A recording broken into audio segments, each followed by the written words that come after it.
This is about a game that took graphics too far that it forgot to make a game. Now the game that we're talking about here today is Senua's Saga Hellblade 2, a very hyped game from a developer called Ninja Theory, where instantly like you think graphics and you're like, oh, probably the biggest problem is this. So this is the system requirements for Senua's Saga Hellblade 2. A lot of people were concerned about this when it came out. It's like the game is so demanding that most people can't play the game, at least on PC. But also when you look at the game, it is really beautiful. It's built in Unreal Engine 5.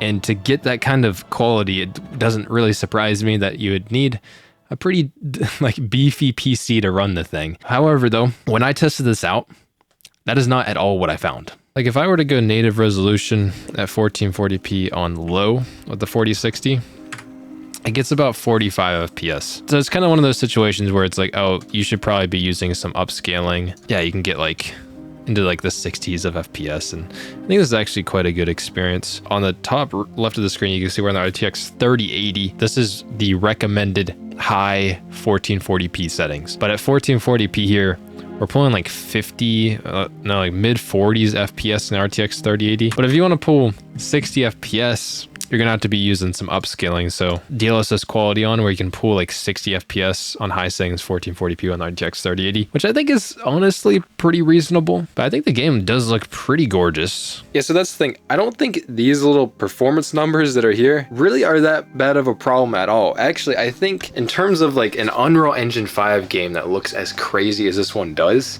this game runs and looks very, very good. Like you get proportional performance for the amount that you're putting in, and you have a lot of room to turn settings up and down to get more performance if you want it.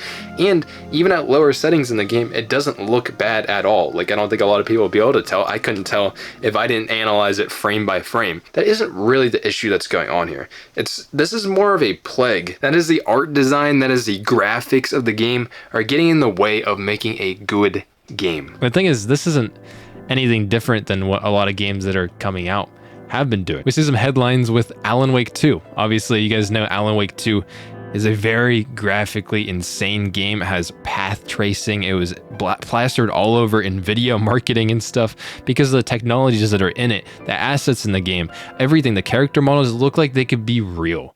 It is insane the way that Alan Wake 2 looks, and this isn't even like an Unreal Engine 5 game, you know what I mean? But we've seen headlines like this. Alan Wake 2 hasn't turned a profit in 6 months. You know, even though there's all these technologies in the game that it's graphically impressive, that doesn't necessarily sell a game to people. Same with Avatar Frontiers of Pandora. One of the major things that was going on when this game launched was that there is a hidden graphics setting that is even more demanding for your computer to run, even though the base game was already extremely demanding. But I can count on one hand how many people are playing Avatar Frontiers of Pandora. This game dropped, nobody cared about it. And that doesn't mean that Senua's Saga Hellblade 2 here is a bad game.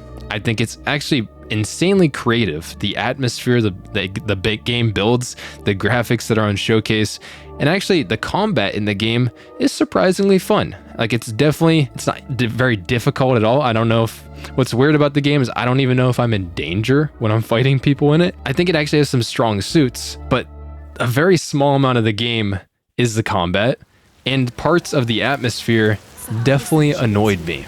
She needs you to go to her quickly. She's dying.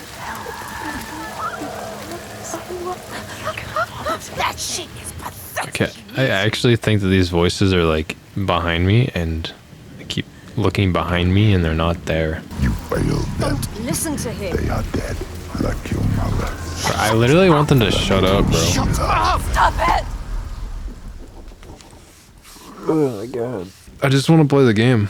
The voices won't shut the fuck up. I get it, that's how her mind works, but I don't care. They're getting annoying. You can see I was just absolutely pissed off by these voices that keep talking in your head the whole time, because this game is focused on being a art piece and a graphical showcase as well, alongside being a game. I don't really think the game is a top priority at all. You can kind of see by a lot of the stuff that goes on behind the scenes here. So we go to Ninja Theory, the the game developer's Twitter page here, building up to the launch of the game, there's all these things where they're building like costumes for the game so that they can scan these 3D models into the game. That's why the 3D models look so good and they're so detailed, is because they are real life created things and then scanned into the game. There's just so much work put into this.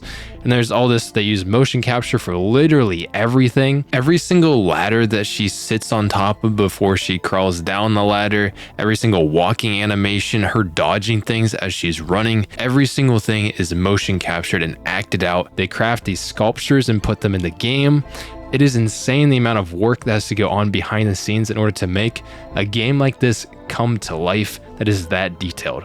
And that is exactly the freaking problem with it, is there's so much work putting into a game that doesn't actually make good gameplay or a good game. It's getting lost in the sauce about graphics and technical details that most people aren't going to notice. I mean, if you're a real nitpicker, cool, it's there, it's for you. I think it really misses the vision of the game, of making a game in general. The way that it prioritizes the art over the game itself, because you can see that there's always like cinematic bars on the top and the bottom of the screen, which in my opinion, if you're not on an ultra wide monitor, like I'd rather see more of the game. And that is probably why we're seeing things like this. So this game just came out. Obviously, it's an Xbox game, so this might be bigger on Xbox and people who have Game Pass as well. I think it launched on Game Pass day one. But for people who have played it on Steam, within the past all-time peak is almost cracking 4,000 people. And that really isn't that many people when a game just launched. I don't expect this to hold that many people over time. And all of this can be backed up by Luke Stevens' recent review or an impression of the game. This game is barely over 5 hours long, despite the director and studio head claiming players were going to get 8 hours of gameplay out of this, which was already stretching it for a $50 game. What's weird is this game is only 5 hours long. Now for me, talking from experience, I've played about 3.5 hours of Senua Saga here, and I am not that impressed by the way the game plays. I mean, the bulk of the gameplay is just walking back and forth, dropping circle thing into circle hole, solving very simple puzzles. Maybe it's just the PC elite purist in me, and maybe this game is built for console players who are a lot more casual and just kind of want to basically watch a movie while you're playing a game. There just isn't that much gameplay here, and the fun parts are like dulled to an absolute minimum when I think they should be taking over a lot more of the game. The fact that it's also only a 5-hour game, and then you see on their Twitter page that they're working on all of this stuff that is an insane amount of technical detail, and you just have to think how much budget, how much time is put into these technologies instead of actually making better gameplay. And I think this is genuinely a plague that happens with a lot of games like Alan Wake 2, Avatar,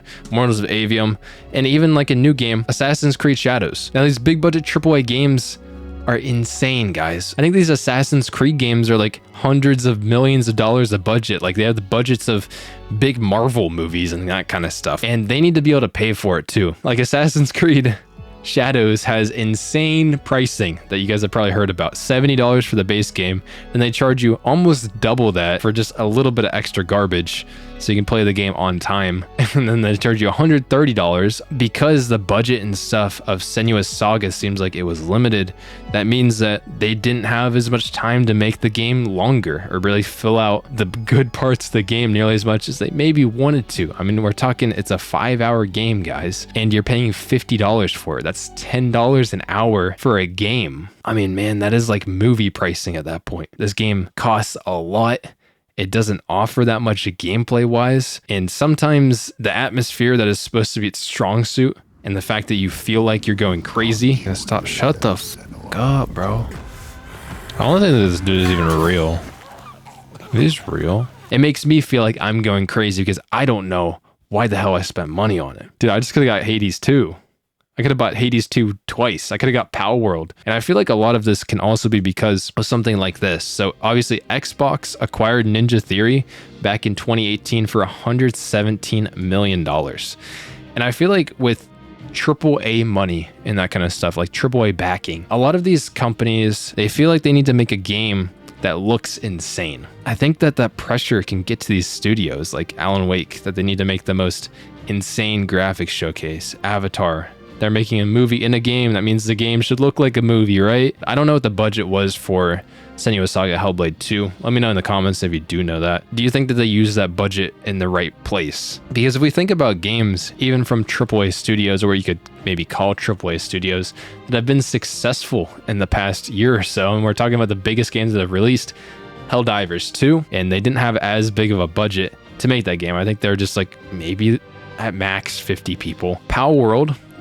that, I mean, it's kind of goofy game, but and it was literally only made by a few people. I'm talking less than 10, I'm pretty sure. You don't need a big team and a big budget to make something that's fun.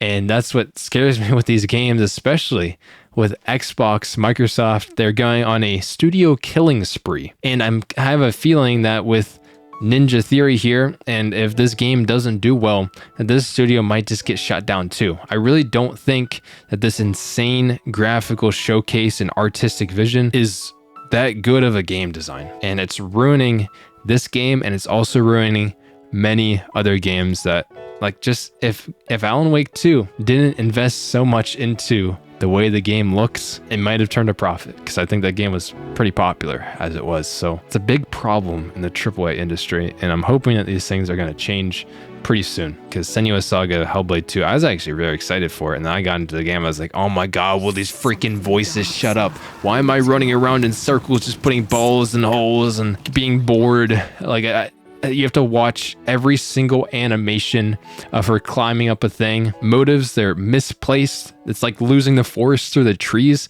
Like, first up should be a good game. You're making a game, first of all. And then second, you can start to look at the artistic vision and how that kind of stuff looks. I think the only game that's pulled off making it very, very graphically demanding is Cyberpunk. And Cyberpunk had like $1 billion budget behind it or something. So yeah, I think they were able to take that hit. Let me know what you think about Senua Saga Hellblade 2 though. Obviously, I was impressed with how the game ran. I'm just disappointed in what we're getting. $50 for a 5-hour game. Y'all have a good one. I'm gonna see you in the next video. Peace.